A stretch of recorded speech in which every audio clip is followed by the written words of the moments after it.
And we are live. Hey, Jess. Hello. Happy Wednesday. Happy Wednesday. Yeah, we are halfway through the week now. Halfway through the week. We're well and truly into April now. Yeah. Just a quick word of warning. I've got a sneeze. He's got one brewing. Lodged there, so I might at some point have to sneeze. I did make it worse just before we went live. I did say to Guy I would give him £10 if he sneezes. Fun fact, if you say that to someone, statistically, they can't. They can't. It gets stuck right on here. Yeah. So if you see Guy twitching a little throughout the stream, that's why I've kidnapped his sneeze for the bargain price of £10. Thanks for that. Thanks for that. Someone, a Kitten Power, is already in the comments. So this does not change the fact that in Australia there are 48 million kangaroos and Wales has a population of over 3 million. So if the kangaroos decide to invade Wales, every Welsh man and woman will have to fight 15 kangaroos. I love that you just learn so much in these live streams, don't you? Kitten Power, I've seen a few of your comments and I think they're great. This is absolutely my favorite. I am curious to know how the 15 million kangaroos would get to Wales. Yeah. If we do need to find some boats to supply the cause so we can find out if the Welsh can fight the kangaroos, I think we can make some phone calls. I think there'd be some fair warning, wouldn't there? There'd be some sort of news reports of like boats being filled up with kangaroos. I think there would be. I think the Welsh would get some warning. And as if the Welsh journalism wasn't highly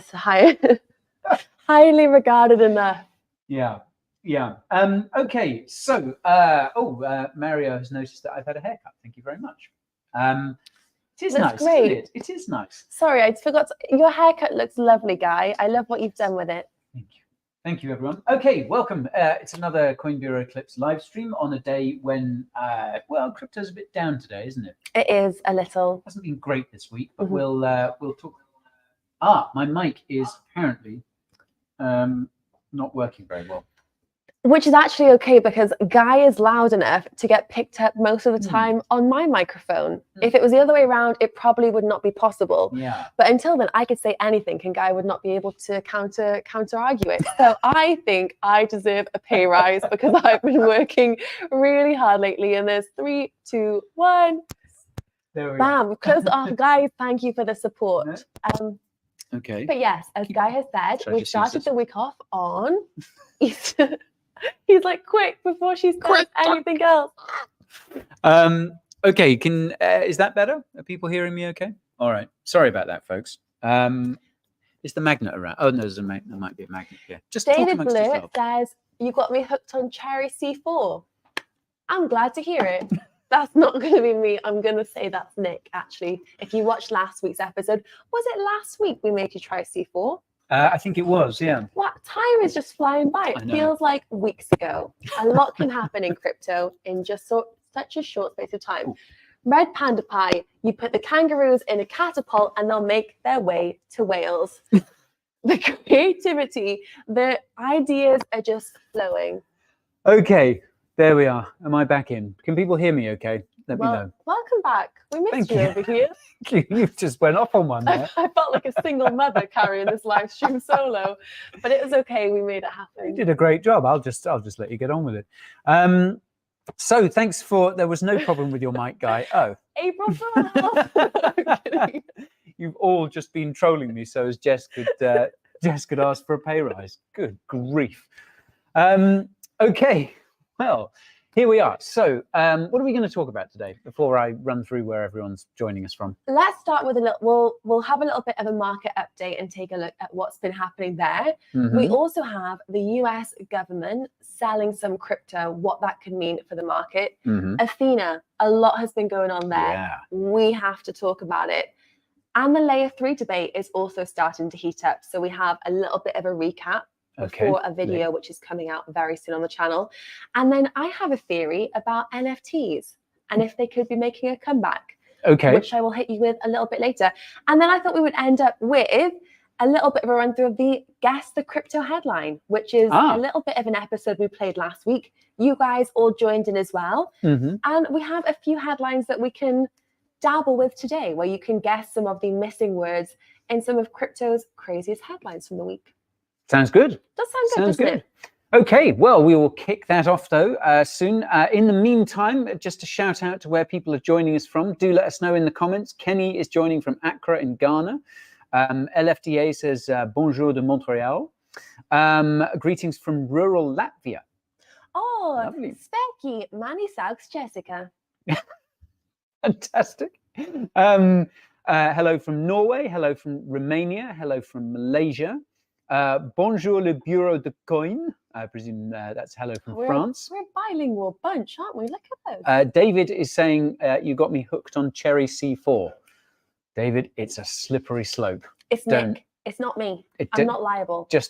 I was surprised that Nick, our CEO, is very, very careful about what he eats. You know, he's a bit of a fitness guru. We went to an iftar last week. We had a Coin Bureau team outing to an iftar. All this food everywhere, and Nick was looking for the steamed vegetables. Yet he drinks C4. The best bit is I can hear that Nick is now going for his every 4:30 p.m. Greek yogurt break, and is probably listening into you. Spit him out. That was the best vegetables I've ever had. They were the best vegetables he's ever had. But also, Guy, we've got to have some caffeinated drinks in here because crypto never sleeps. It's exhausting. And neither should we. And neither should we. Yeah. Exactly. We have got you onto the electrolyte hype. That's true. To fuel the minerals that you'll lose sweating because of the market. Crypto just makes you so on edge and anxious. You just need constant replenishment. Mm-hmm. We've also got people joining us from the Witch Well in Arizona. Okay. Hello from Zurich. Hello from St. Neots.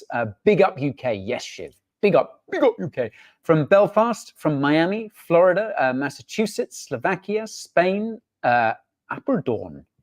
Is that in the Netherlands? Sounds tasty. Chicopee, Massachusetts, Stormy, Tennessee. Ooh. Okay, hi from Philippines, Australia, mate. From Alaska, Liverpool, Netherlands. Howdy from Putney. Ah, good old Putney.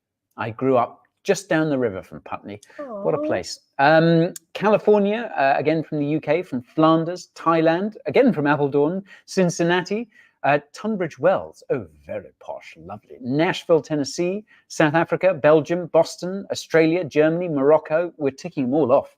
Hello from Pakistan, Queensland, Australia, Antarctica, Daniel. Nick is just Jessica with a fake beard. How did you Busted. know? How did you Busted. know? I knew. How do we film videos when we're together? I knew we couldn't keep that under wraps for long. You know, it's all done. It's all tricks of the camera. It's smoke and mirrors. Wow, I knew they'd figure it out. Well done, Ryan. From Poland, from Portugal, someone's just saying panda. Hello from LA, California. Nairobi, Kenya. From Tasmania. Wonderful. Well, thanks for joining us all, guys. Wherever you are in the world, which seems like pretty much everywhere. Yeah. Hello, Coin Bureau. Are you coming to Paris Blockchain Week? We're not, unfortunately. We were talking about it, but it's a long way to go. And we've got Token 2049 coming up here in Dubai in a couple of weeks' time. So we're sort of preparing for that. Basically, the whole crypto industry, apart from maybe Bitcoin maxis, are going to be in Dubai in a couple of weeks' time. I'm excited. I had a little look at the speaker lineup today. Oh, yeah. And there is one talk that I'm pretty excited for. Mr. Raoul Pal, the macro man, and Arthur Hayes. Oh, wow. Talking markets and meme coin mania. And I think that'll be a good one. Yeah. Because that'll be quite juicy. I'm sure they're both quite outspoken chaps. I'm sure they're not going to hold back on anything. But yes, there'll be a lot of people coming in town. There is a few conferences that week. We're getting the agenda out and it looks pretty wild. If any of you guys are going, do let us know in the comments what talk should we be listening to and what days you'll be attending. And who knows, we might see some of you there. Absolutely. Yeah, I'm looking forward to that. Token 2049 in Singapore last year was great.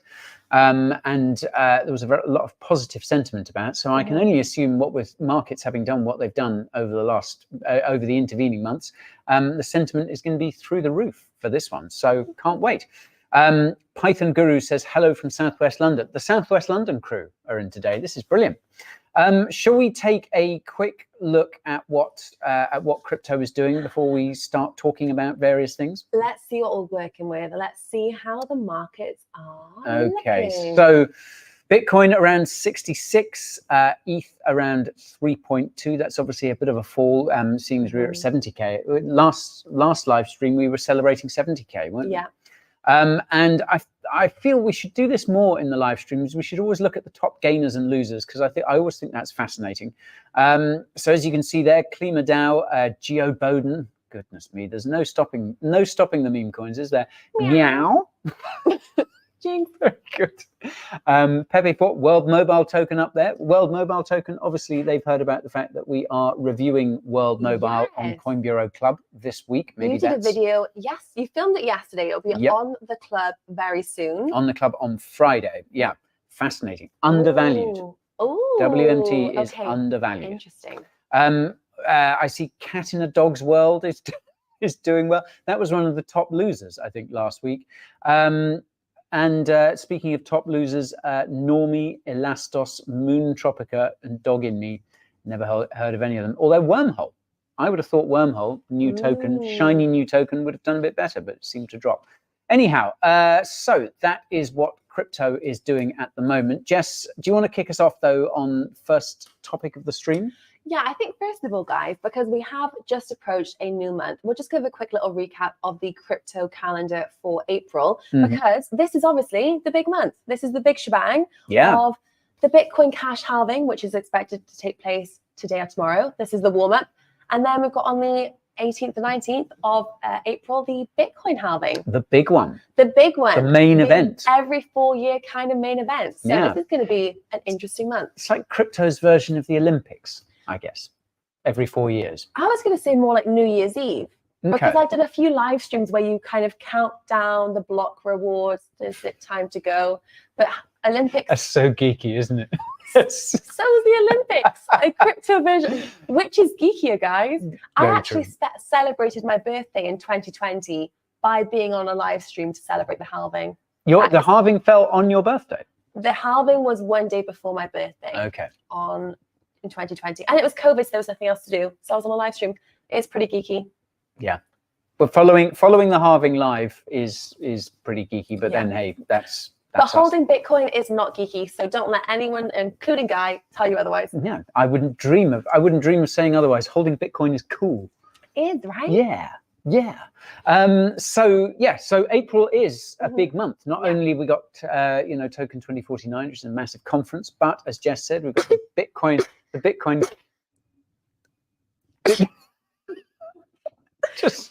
Okay, now it's my turn to speak. Jess, no pay rise for Jess. Not if you sneeze on a live stream. Bitcoin cash halving. Yes. Big. And the actual Bitcoin halving, the real Bitcoin halving. Yeah. Olympics probably geekier, according to Seth. Is the Olympics geeky? I don't know. So a tech version rebranding the Olympics because we don't like the Olympics or sport is probably the geeky part. Maybe crypto should have some sort of games event about the halving, sort of the crypto Olympics. Who can offer the biggest yield or something like that. Or leverage. Yeah, trades. Or which crypto can tumble the most in one day. That would be quite I'd watch that. Yeah. Okay, so that's where we are on the calendar. Yes, we also have the SEC and Coinbase lawsuit deadline for the 19th of April. And then we also have CZ's hearing on the 30th of April, which is interesting because we just had, obviously, SBF's one came out last week on Friday. Yeah. 25 years. So a lot is going to happen this month. A lot of good news, a lot of mainstream media coverage we'll be expecting on the back of some of the headlines that will be coming out. So keep your eyes and ears peeled, guys. Yeah, absolutely. Big month. Pay attention. This is the time to be paying attention. Yeah.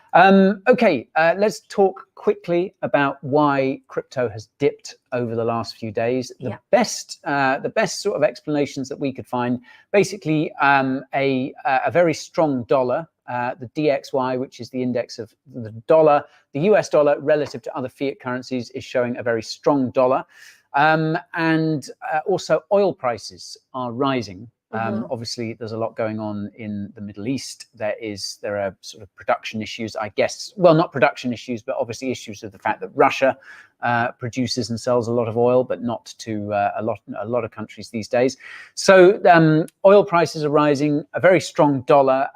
There's also perhaps, I think it's tax season in the US, so there may be a bit of selling going on as a result of that. It's kind of hard to know about that. And so those have all contributed possibly to the sell-off that we've seen over the last few days. And of course, there are the ETFs to consider as well. Those have seen some outflows, not net outflows, but outflows nonetheless. Okay, interesting. Because I know that Monday was a bank holiday or was it bank holiday Friday? It was Good Friday. So then Monday was an even more relevant day because it was the build-up of the market close for 3 consecutive days. So then to open with an outflow. So the ETFs have seen a bit of outflows. As usual, Grayscale has had almost the most outflows, but actually ARK Invest, ARK's spot Bitcoin ETF, saw bigger outflows than Grayscale's, which is interesting. I think that's the first time Grayscale hasn't been the one bleeding the most. So I'm not quite sure why it would be ARK's. Maybe Cathie Wood needs to come out and make yet another bullish massive prediction for Bitcoin. What was she saying? Like 1.5 million by 2030 or something? She's just raising the bar day in, day out. She's basically the female Michael Saylor. So that seems to be those seem to be the reason. Basically, it doesn't seem to be anything particularly crypto specific that is weighing on the markets at the moment. Seems to be kind of more macro factors. Well, crypto specific if you count the ETFs. But I think there's still kind of net inflows, just not as crazy as we've seen in previous weeks. We do have a video coming out on the main channel soon, which is going to be based on a K33 research report that our team have analyzed, and that's talking about other things that are driving the markets as well, and quite a few of the topics you've mentioned today come up. So that'll be an interesting one if you're looking to see what is driving the markets and why.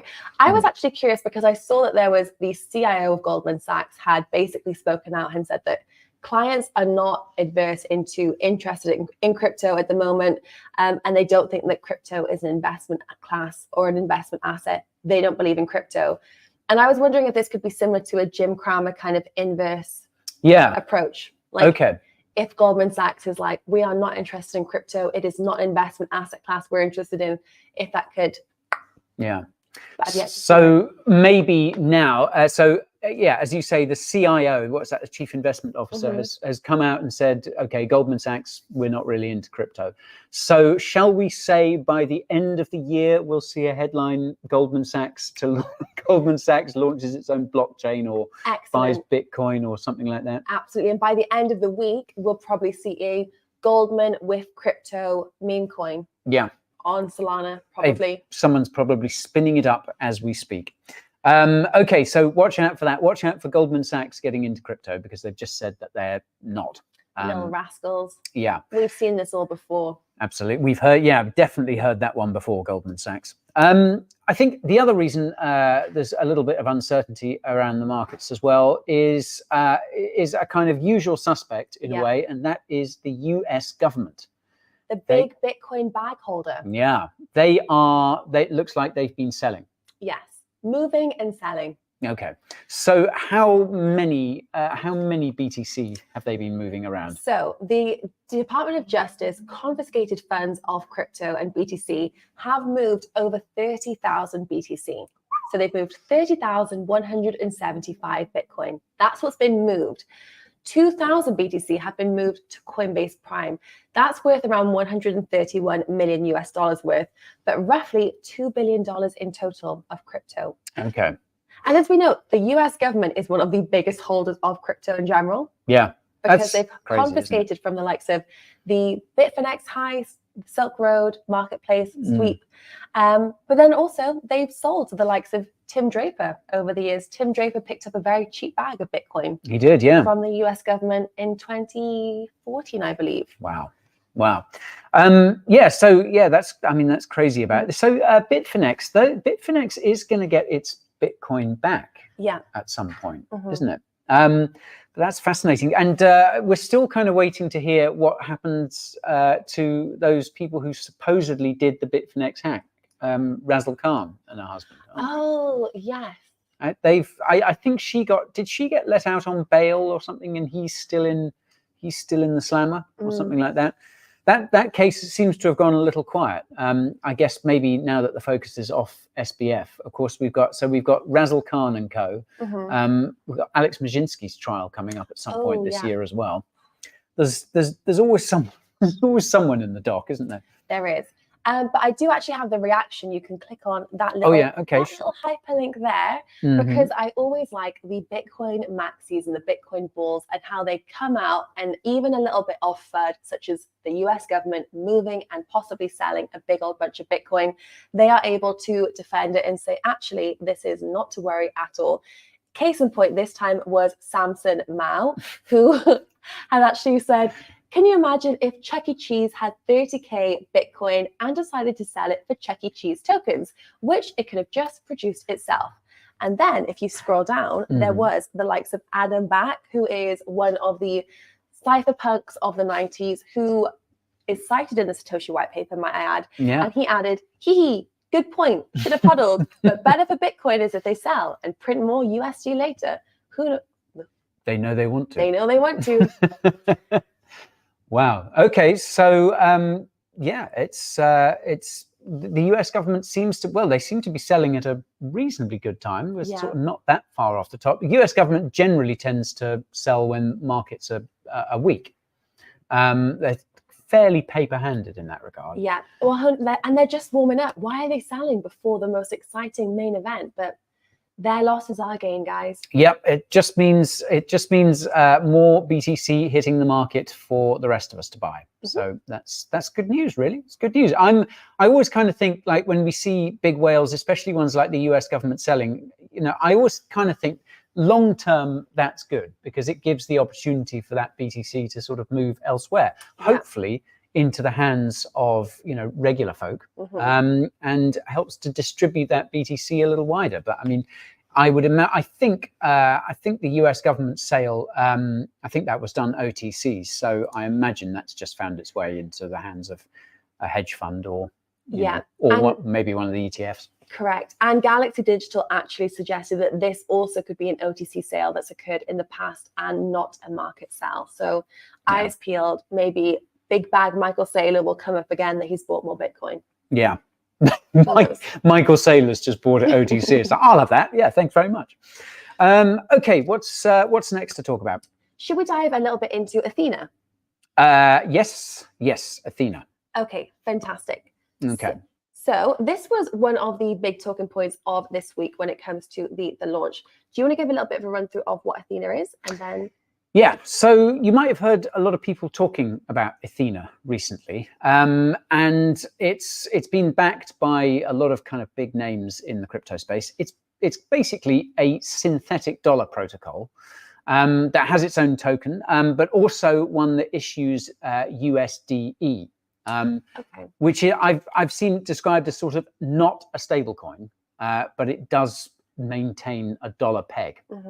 And I mean, this, as you can imagine, this gets pretty complicated. But as I understand it, it maintains this dollar peg through a kind of delta neutral strategy. So Ethena kind of goes long and short on an asset at the same time, and therefore kind of hedges, against price swings in either direction. And therefore manages to maintain, supposedly, this dollar peg. And in what's supposed to be the case is that Ethena is supposed to be safer than other protocols, because obviously this has been tried before.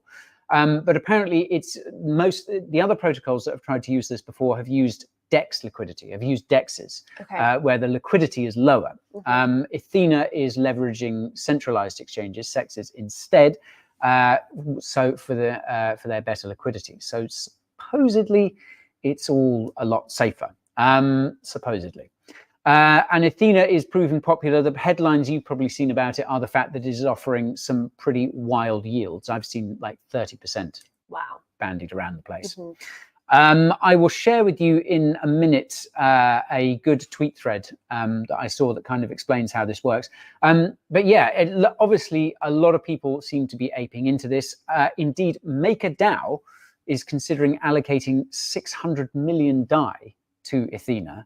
And as a result, Aave, in turn, is considering removing DAI as collateral in its protocol because it kind of feels that this is all a bit too risky.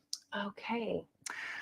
So that's a sort of brief overview. As I said, as you can probably imagine, how Ethena works gets pretty darn complicated. I think there was an episode of Bankless recently where they were talking about it. And I imagine it will be talked about on quite a few other podcasts as well. I imagine at some point we will have to do a video about it. We probably will.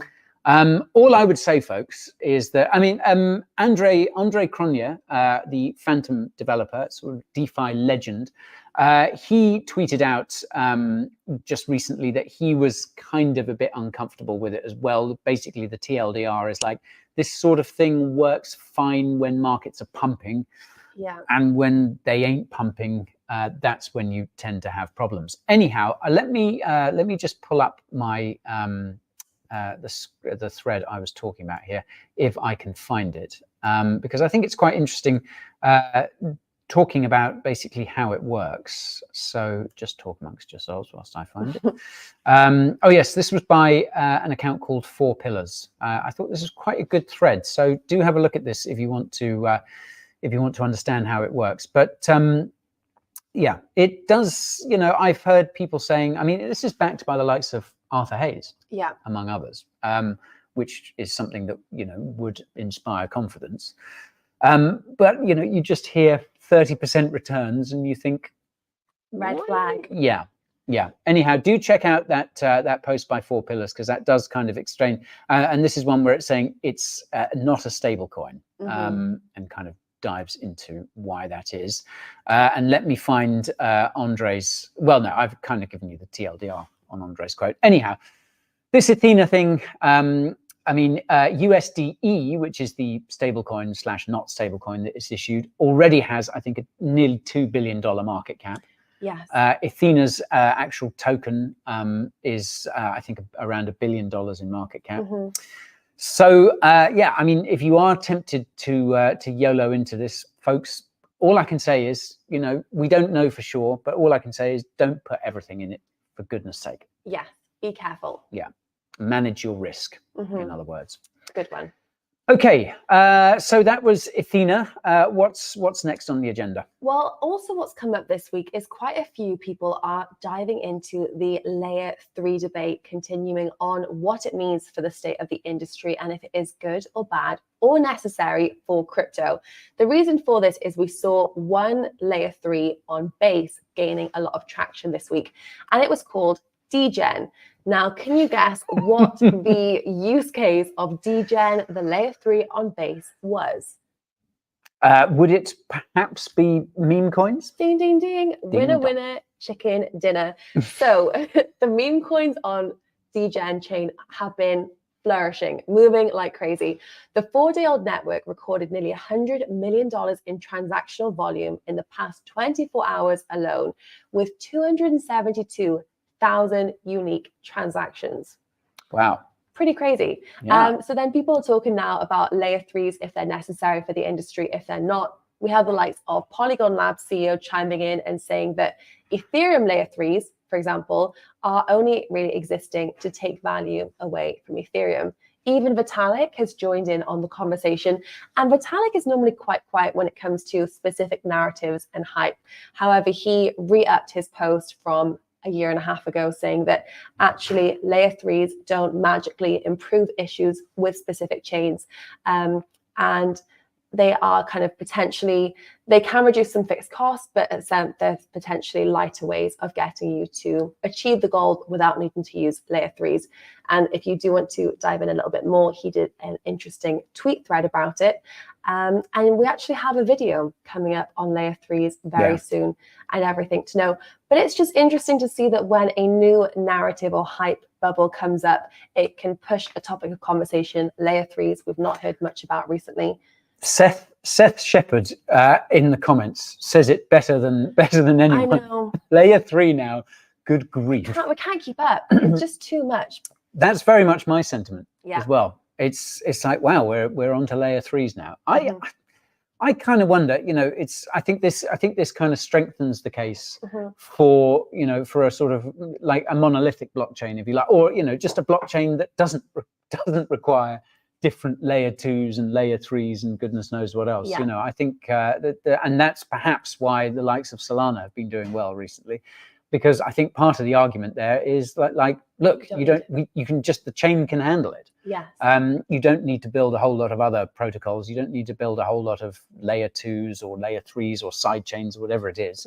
It should all just run on the main chain. And that, that does seem to be possible. And then you've obviously got so-called Solana killers, the likes of Aptos, Sui, and Sei, hitting the market at the moment, that do seem to be able to process these huge numbers of transactions without the need for any layer 2s or even just layer 3s. Someone, Nikolai, saying just use Near as well, falls into that category. Yeah.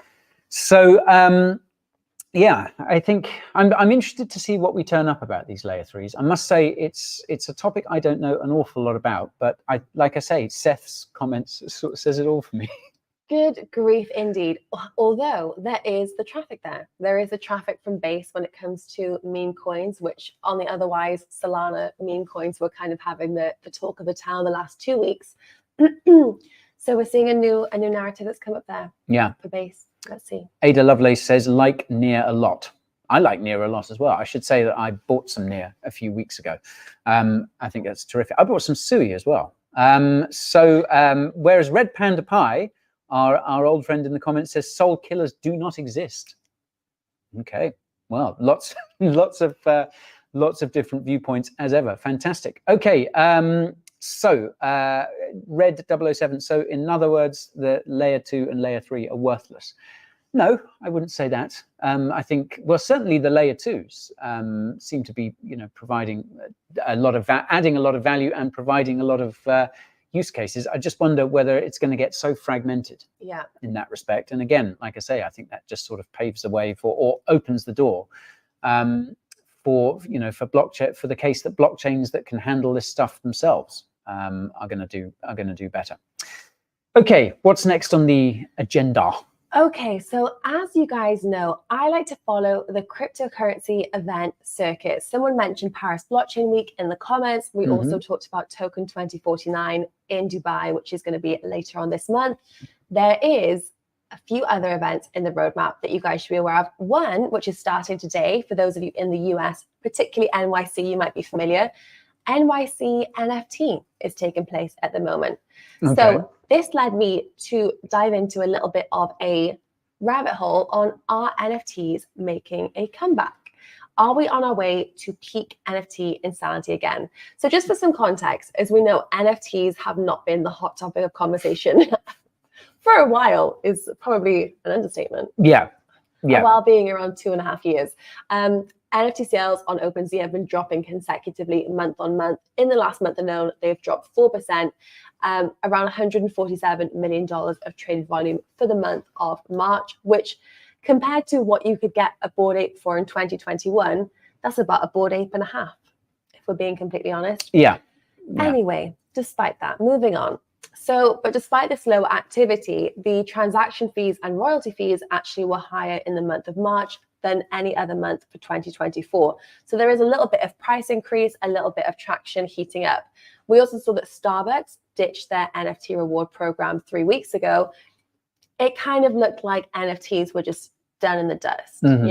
Game over, they're not going to be coming back. However, Starbucks have reopened the door and said that actually they have closed off the program because they're preparing for what's going to come next as they continue to reopen the NFT program. Okay. So they've left the door a little bit open for conversations. We also had, and I'm going to recall back to a conversation that Austin Hedera, who is the head of strategy at Solana, he mentioned on CNBC around 2 weeks ago that right now, Solana aren't seeing any examples of big name brands coming to them and speaking to them about integrations with crypto or NFTs like what they saw in 2021. So then I had a little look at NFT NYC, which is taking place starting today, to see what kind of other projects and partnerships are coming up. And there are, thank you, I've been given some water, so I think I probably sound a little croaky. And there are some pretty big name brands coming up. So T-Mobile are looking to provide NFT innovative offerings for customers. MasterCard are looking to re-engage the ways that they interact with customers. And Universal Studios are also looking to incorporate the entertainment. Some pretty big brands there. Okay, so you think NFTs are coming back? I think so, in a different way. I think what we're going to see now in the next market cycle is more interaction and more of a integration with the use cases that we're used to. And another reason for that is actually if you go on the NFT NYC platform, they have a really good user face. I don't know whether I've linked, oh, I have linked it. So maybe you're going to show everyone at home, they can have a little look too. So is this NFT NYC here? Okay, let me bring that up and I will share it. And I would love to get your thoughts, and also everyone that is watching as well, how much different this looks compared to 2021. Because I don't know whether it's just that we've evolved as an industry and it makes more sense to us now. But if you go on the postcards, there was an option. So basically on this platform here, there is an option now to send a postcard to someone else.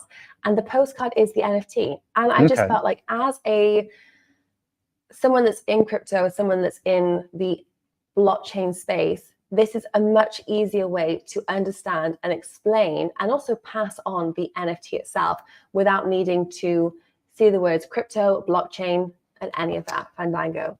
So do you think in terms of NFTs, we're sort of moving away from, from PFPs, from apes and punks and all that sort of stuff, and onto actual kind of utility? Absolutely. Okay. Because it's done. We've got the narratives now. We've got the branding. It's a lot better. It's a lot easier for people to absorb, receive an NFT without understanding what it is and without needing to see any of the kind of onboarding, the gas fees. It's just a kind of click and send. And Solana have also done a great with their, I think they call it the house of something. It's like house, HAUS, but it's just, yes, but it's just a lot easier now for people to get on board. And I think that is something which we've needed to see for a long time. How was the NFT market cycle for you in 2021? Do you remember any particular standouts? Did you get involved in NFTs? We bought some mutant apes. The less said about them, the better.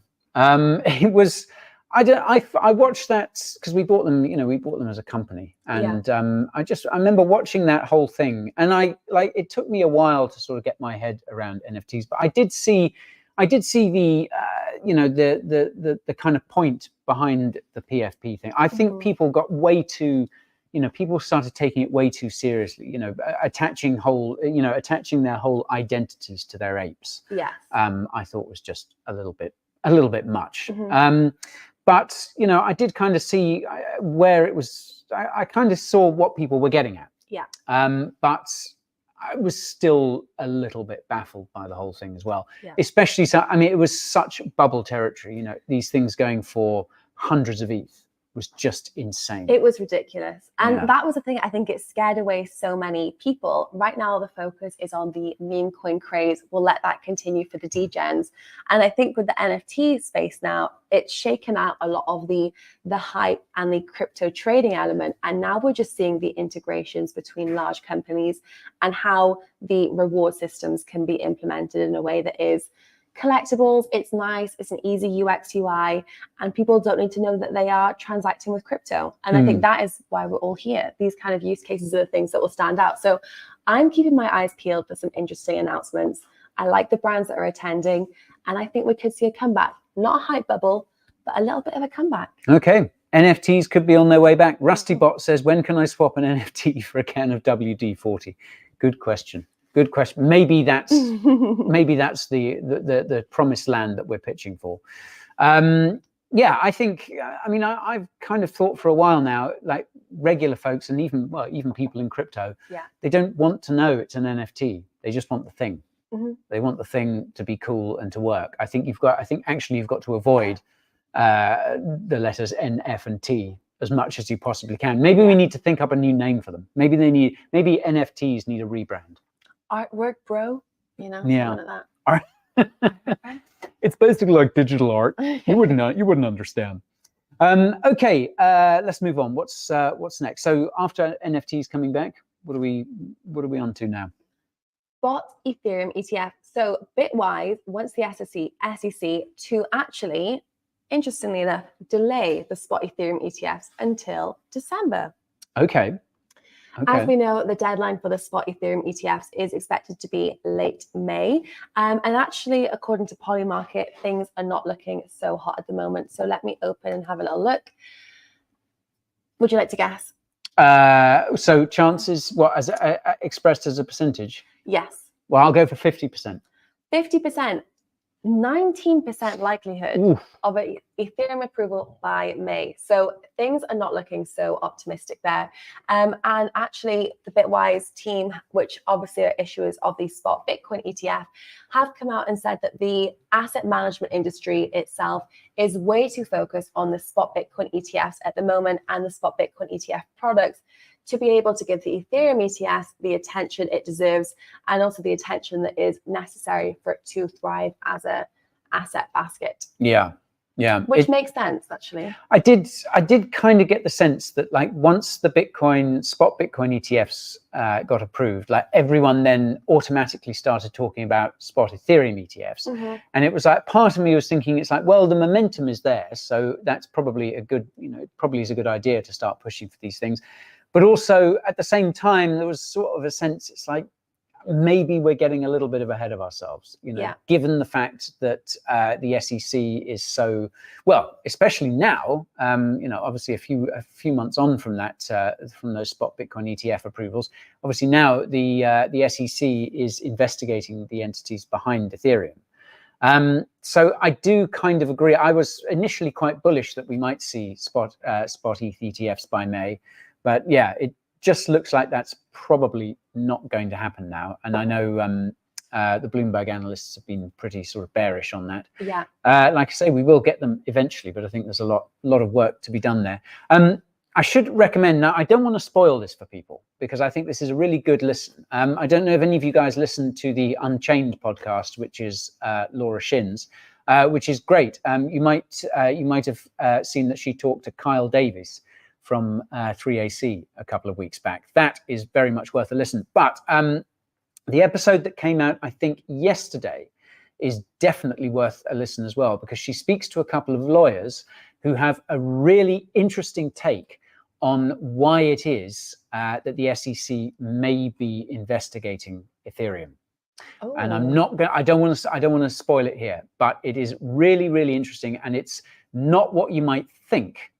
Perhaps, and I think possibly it's also fairly bullish if it's true, because I know obviously if you saw our video that we did on the main channel last week, I think it was, when we talked about this SEC investigation into Ethereum. Mm-hmm. Obviously, if the SEC does go after Ethereum, that is going to hurt the markets. Yeah. And if the SEC were to win against Ethereum, which is extremely unlikely, I should say. But obviously it is a risk that's hanging over Ethereum and the rest of the market as well. I think if we were to see that action from the SEC against any of Ethereum's entities, be it the foundation or individuals like Vitalik or whoever, that would be bad for the whole market, Bitcoin included. Yeah, I think so. It's not something that we want to see. However, do take a listen to that podcast of Laura Shin's. Like I said, it's the Unchained podcast, and these lawyers that she talks to have a very interesting theory about why the SEC might be going after or sort of poking around Ethereum, if you like. So do check that out, and maybe we can discuss that on next week's live stream. Sounds very good. Yeah. Okay. Anything left for today? So we have, next up is our little headline game. Guess the crazy crypto headlines that have taken place this week. Okay. Shall I try and share my screen so we can see these? Let me have a go. So you guys might remember this from last week, but yeah, this is guess the missing words in the headline. Okay. So starting off, number one, and if you watch the beginning of the stream, you might know the answer to this. So we'll check if you guys were paying attention. Here's how much Bitcoin the fill in the gap holds. Something holds. Okay. Let me check the comments, but I think if I remember rightly, this is going to be the US government. The US government. Cardano Green got in there pretty quick. Cardano Green, you're no slouch, sir. If indeed you are a sir. Well done. Okay, here's how much Bitcoin the US government holds. And yeah, if you heard the beginning of the stream, you'll know it's an absolute F ton. Okay, next one. This blank ends with a 25% loss for crypto investors. I actually can't remember this headline, and I picked it out myself. And I only picked it out about half an hour ago. Okay. Let's this market cycle. Yes. This market mania, this okay. You know. All right. All this hype. All the hype. Okay. So 25% loss. I mean, I think a lot of crypto investors would probably bad, take actually. A 25% loss is just like a little scratch on the knee. What's the comments thinking? What are you guys thinking? Because I actually can't remember this. Okay, you might have to unveil it for us. Toaster powered exchange. Porcupine. What a strange comment. This market hype is the. Okay. Oh, okay, I remember now. This meme coin. There was one. Porcupine. This April Fool's joke ended with a 25% crypto loss for investors. Right. So there was one specific April Fool's joke that took place on JBX there was a kind of a crypto joke from a Juicebox content manager announcing that one specific platform had secured a fake $69 million in funding supported by Paradigm, which was a joke, which is why you have to take crypto April Fool's jokes very seriously and not joke about token raises. Okay. April Fool's Day joke went wrong for people that invested and followed through. You've got to be careful with these April Fool jokes. I remember a couple of years ago, I think I said on an April Fool's joke that Coin Bureau was going to be launching its own token. And the ticker was SCAM. And I thought it was fairly obvious. However, we then got a whole load of messages saying can't find it on Binance. Where can I buy goodness, that was a few years ago, because now they are churning out content tickers and token tickers like there's no tomorrow. So you're lucky you didn't get. Yeah, could have been worse. Could have been worse. Okay, final one. Are you guys ready? Okay. Bitcoin's macro story. Blank can't keep its pants on and is spending too much money. Said by Mike Novogratz. I'm going to say, can't keep its pants on. So I'm going to say the world. The world. The world is, we're all just spending too much money, folks. We can't keep our pants on. We've just got to calm the F down. Am I in any way right? What are people in the comments saying? US government, Boris Johnson. Boris Johnson. Oh, God. Probably true. MicroStrategy. Oh, someone's guessed MicroStrategy. That sounds like it might be. That sounds like it might be right. Yeah. Okay. The US government, I can see that. Oh, a few are saying the US. Saylor. Fiscal spending. Nick's beard. Okay. All right. Put us out of our misery. Dun, dun, dun, dun. The US government. Once again. Well done to all. I know it was two US governments in one. I didn't want to be a little biased, but it was the funniest ones that came out this week. Just shows how important the US government is, unfortunately. How funny they are. Okay. Fantastic. I think that's about it for today, isn't it? That is it. Yeah, it's so not crypto's greatest week, but I think anyone sort of feeling doomy and gloomy about it all, it's like we're a little down from 70K, folks. It's been a lot worse in the past. So we've got plenty of content coming your way soon. So you and Nick are going to be doing NFA tomorrow with Rob. Oh, yes. So Ben is away in an unidentified location. So me and Rob and Nick will be joining on Nick's channel. No, not Nick's channel. Nick's got a channel. What? He's coming. What? Treacherous dog. I can't believe it. Ben, Jessica, Rob's channel, Digital Asset News, Okay. normal time. And it's a good one because as much as Ben will be sorely missed, and I'm sure a lot of people will be asking about Bitcoin dominance, we can really dive into the big bad world of altcoins. Okay. So what? So it might be a Bitcoin-free NFA tomorrow. I'm not going to say Bitcoin free because we're all a little orange pilled, but it's definitely going to have an altcoin focus. And then we also have Q&A, which we'll be filming on Friday. So you can submit your questions on Instagram if you have not already. Fantastic. Okay, so that's NFA tomorrow. Yes. You get a Coin Bureau double header. Rob is going to have his work cut out dealing with you two. And also, just to clarify that we're not the same person because we have to be on these events. Put those now. rumors to bed. No more, guys. No more. I saw a few people asking, when are you still doing a Discord AMA with the World Mobile team? I am indeed. So we are going to be confirming that very soon. I am speaking with the team. We're super excited about it. It will likely be in the next few weeks, but do make sure you head over to the Coin Bureau Discord because that is where we announce it first and foremost. And even before we make the announcements, we'll make the announcement, but we also have the upcoming events scheduled. So you can also just tune in and go over there and see what our upcoming AMAs are. As soon as they're confirmed, we make the announcement and we add them to the event tab. So that's the first place where you can see it. Okay. Yeah. Okay. So World Mobile Discord AMA coming soon. Coming soon. It is going to happen. We just have not confirmed the date yet. Okay.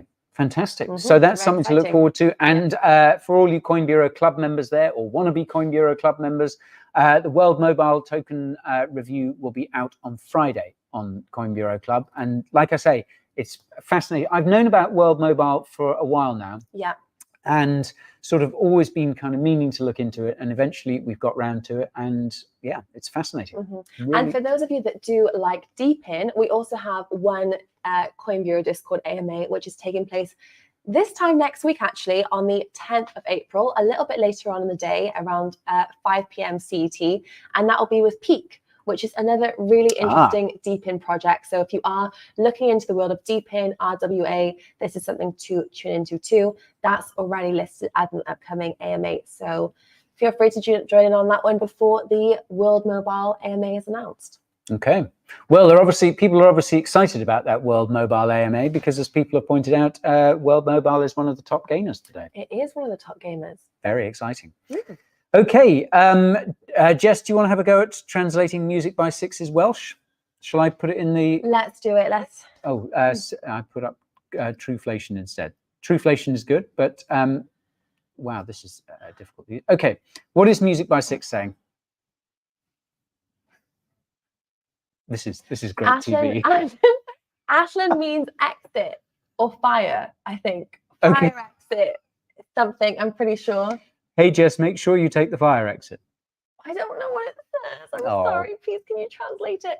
The pressure, guys. You leave your hometown and... Quick, Jess, read some Welsh. That literally could be anything. Okay, so... If this is very rude and we have put it on the screen for too long, we do apologize. Yeah, there's some Welsh people out there. I can't believe they put that up. That's scandalous. Okay, lovely. Thanks for joining us all, folks. We will see you again very soon. We'll be back for another live stream next week. Keep a lookout for them on NFA tomorrow. And thanks for joining. Thanks, guys. All right. See you all soon. What are you laughing about?